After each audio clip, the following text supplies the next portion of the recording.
Good morning, everybody, and welcome back to Cole Family Farms, and my name is Patricia. Thank y'all so very much for joining me this morning. What I have going on for you is some outdoor chores in the garden area. We didn't get as much rain as we thought, so I'm going to go out there and do some hand watering this morning. And I've also made a cherry bread out of Bing cherries last night. Stayed up really late and let that cook, and it turned out really delicious. It tastes just like a muffin. You can make muffins or you can make bread out of this, and it's really delicious. It's not very sweet. It's kind of on the it is on the cakey side, more kind of like a cake, but it is would make a really delicious muffin too. So let me show you what we have. So this is going to make a really good morning breakfast. This is what I cooked it in. I cooked it in this loaf pan. My husband and I have already had a slice of it this morning. You can see the Bing cherries throughout the whole area. I've already sliced a piece right here, and you can see the Bing cherries in there. Has a nice cakey consistency, not overly sweet. Also, you will find the recipe in the description. Let's go out to the garden and see how it is growing. Also, my hair, we tried a box treatment on it, and it turned a little reddish, kind of yellowy, brassy color. So I have an appointment today to get this fixed and get a better coloring on it. I think inside of the house it looks like a more golden color, but we're gonna fix that today and get rid of that color. I really don't recommend using the boxes if you have dark hair. Using the boxes to lighten it. Mine always pulls red, and this is what's happened. So I'll be happy to get a new hair color today and get rid of this and make it look more normal. Let's head out to the garden.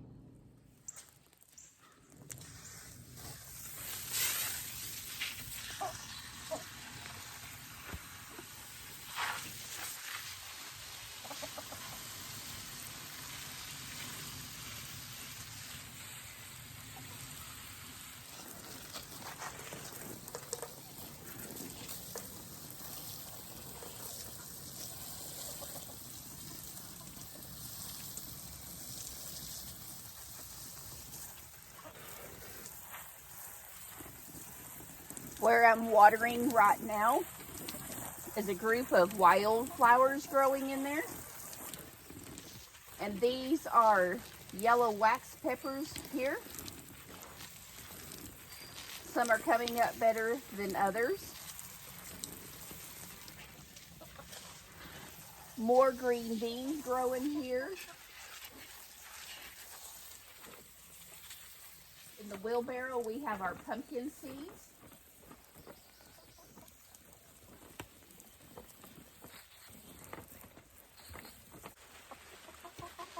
These are our potato plants. They are really getting huge. This is kind of an experimental potato plant garden because I've never planted potatoes this late before. So we'll see if they produce. Here in the next few days, maybe the first week of July, I'll get my daughter out here or my husband, and we'll do some digging up of the potatoes that we planted a few months ago. They are going to be ready to be harvested. We did a small potato harvest. Some of the plants that died back. The chickens are happy this morning. They're ready to be fed.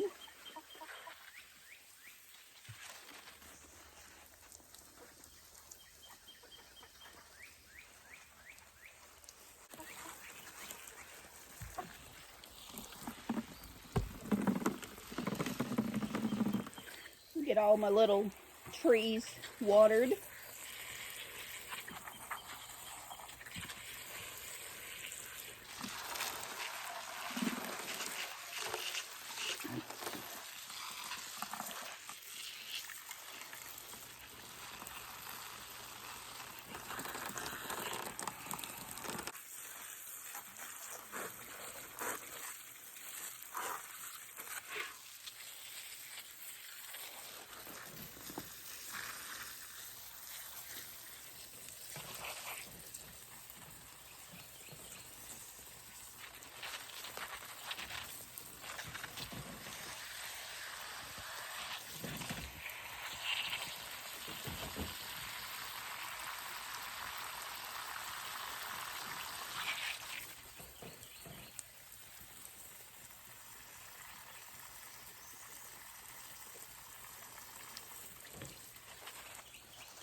One of the gladiolas has already opened. As you can see, we've got 1, 2 more gladiolas that's going to be opening very shortly.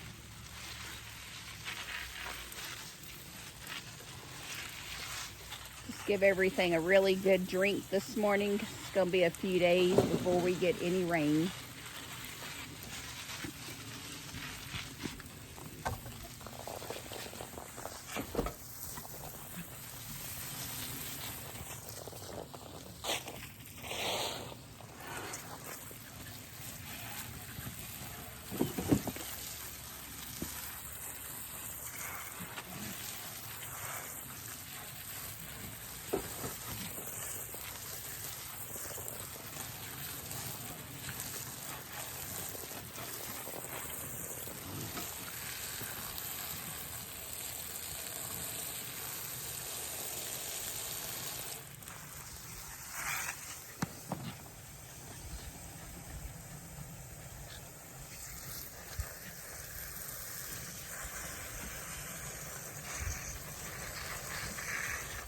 Get out of there. Hey, get out. Get out. Y'all get out of there.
see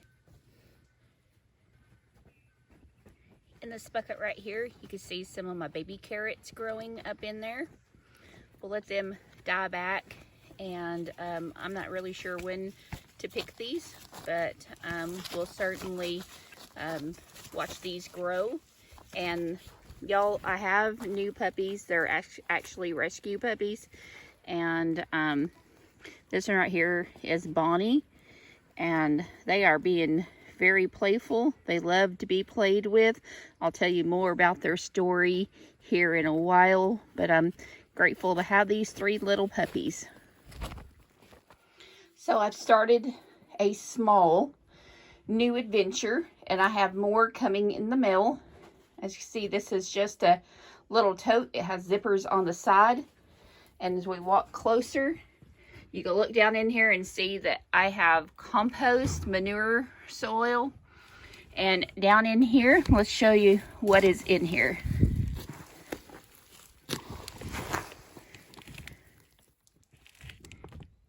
Y'all can see the worms.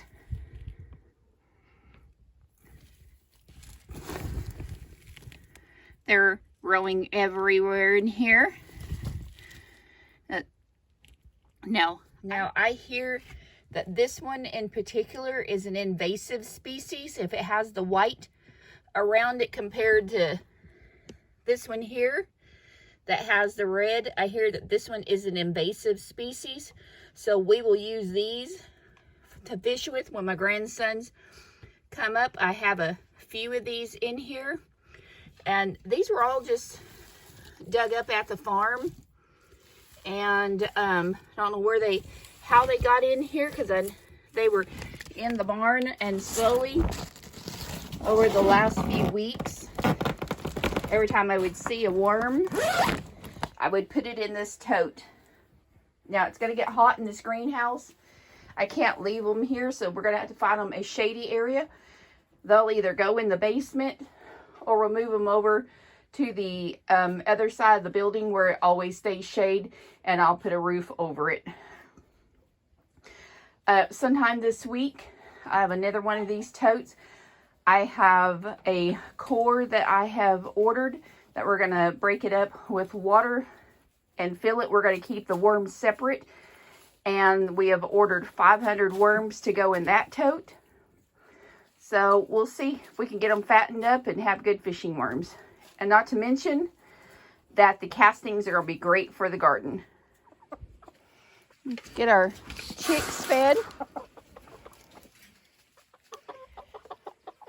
They get fed twice a day. We have a lot of leftover scraps that they can eat.